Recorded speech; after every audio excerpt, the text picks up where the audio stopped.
ഞാൻ ഇന്ന് ഈ കാണുന്ന ഫ്രിഡ്ജ് ബോക്സിലും തൊട്ടടുത്തിരിക്കുന്ന കുറച്ച് ബക്കറ്റുകളിലൊക്കെ ഒരു 25% വാട്ടർ ചേഞ്ച് ചെയ്ത് കൊടുത്ത് വെള്ളം ഒന്ന് ടോപ്പ് ചെയ്ത് കൊടുക്കാൻ വേണ്ടി വന്നതാണ്.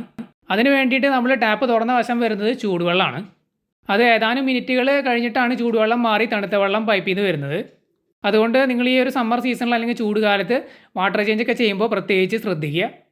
കാരണം നമ്മൾ വെള്ളം ഇതിൽ നിന്ന് വലിച്ച് കളഞ്ഞ് പിന്നെ ടോപ്പ് ചെയ്യാൻ നേരത്തെ ഡയറക്റ്റ് ഇതുപോലെ അറിയാതെ അടിച്ചു കൊടുക്കുകയാണെന്നുണ്ടെങ്കിൽ വെള്ളത്തിൽ നല്ല രീതിയിലുള്ള ഡിഫറൻസ് വരും. നല്ല ചുട്ട് പൊള്ളുന്ന വെള്ളമാണ് തുടക്കത്തിൽ വരുന്നത്.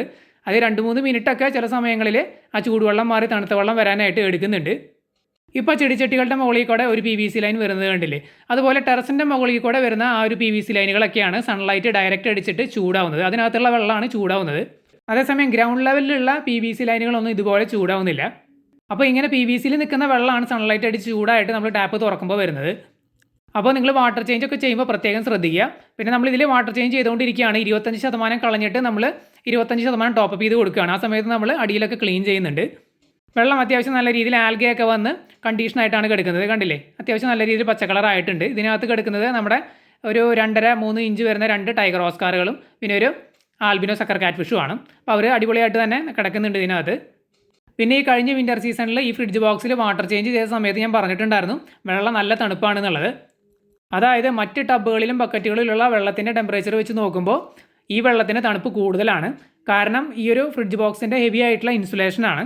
ഓൾറെഡി ഇതിൻ്റെ ഈ സൈഡ് എന്ന് പറയുന്നത് അത്യാവശ്യം തിക്കാണ്. അത് കൂടാതെ നമ്മൾ ഇതിനകത്ത് പ്ലാസ്റ്റിക് ഷീറ്റും ടാർപോളിൻ ഷീറ്റും കൂടി വിരിച്ചിട്ടുണ്ട്. അതുകൊണ്ട് അന്തരീക്ഷത്തിലുള്ള ചൂട് ഈ വെള്ളത്തിന് സാരമായിട്ട് ബാധിക്കുന്നില്ല. പിന്നെ നമ്മൾ വാട്ടർ ചേഞ്ച് കൊടുക്കുമ്പോൾ 25% മാത്രമാണ് കൊടുക്കുന്നത്. അതുകൊണ്ട് ചെറിയൊരു ടെമ്പറേച്ചർ ഡിഫറൻസ് ഉണ്ടെങ്കിൽ അത് സീരിയസ് ആയിട്ടൊന്നും മീനിനെ ബാധിക്കില്ല അല്ലെങ്കിൽ വെള്ളത്തിനെ ബാധിക്കില്ല. അതുകൊണ്ടാണ് പറയുന്നത് നമ്മൾ ഈ ചൂടുകാലത്താണെങ്കിലും തണുപ്പ് കാലത്താണെന്നുണ്ടെങ്കിലും വാട്ടർ ചേഞ്ച് ചെയ്യുമ്പോൾ എപ്പോഴും നമ്മളൊരു 30% വാട്ടർ ചേഞ്ച് മാത്രം ചെയ്ത് കൊടുക്കുന്നതാണ് നല്ലത്. ആ സമയത്ത് നമ്മൾ അടിഭാഗമൊക്കെ ക്ലീൻ ചെയ്ത് കൊടുക്കുക. അങ്ങനെയാണെന്നുണ്ടെങ്കിൽ നമുക്ക് സേഫായിട്ട് തന്നെ മുന്നോട്ട് പോകാം. 2 ദിവസം മുമ്പ് ഈ കാണുന്ന ടബിൽ നമ്മളൊരു 1-1.5 ഇഞ്ച് വരുന്ന 2 ടൈഗർ ഓസ്കാറുകൾ ഇട്ടിട്ടുണ്ടായിരുന്നു. ആൽഗെ വാട്ടറാണ് കുറച്ച് നമ്മൾ ഒഴിച്ചു കൊടുത്തിട്ടുണ്ടായിരുന്നത്. ആൽഗെ വാട്ടർ നല്ല രീതിയിൽ ഫോം ചെയ്ത് വരുന്നുണ്ട്. അവർക്ക് ഫുഡ് കാര്യങ്ങളൊക്കെ നമ്മൾ ഫീഡ് ചെയ്തിട്ടുണ്ടായിരുന്നു. അവർ നല്ല രീതിയിൽ കഴിക്കുന്നുണ്ട്. പിന്നെ വാട്ടർ ചേഞ്ച് ചെയ്യുന്ന സമയത്ത് ഇതിലെ 2 ഓസ്കാറുകൾ നമ്മൾ ക്ലിയർ ആയിട്ട് കണ്ടിട്ടുണ്ടായിരുന്നു. അവരും ഹെൽത്തി ആയിട്ട് തന്നെ ഇരിക്കുന്നുണ്ട്.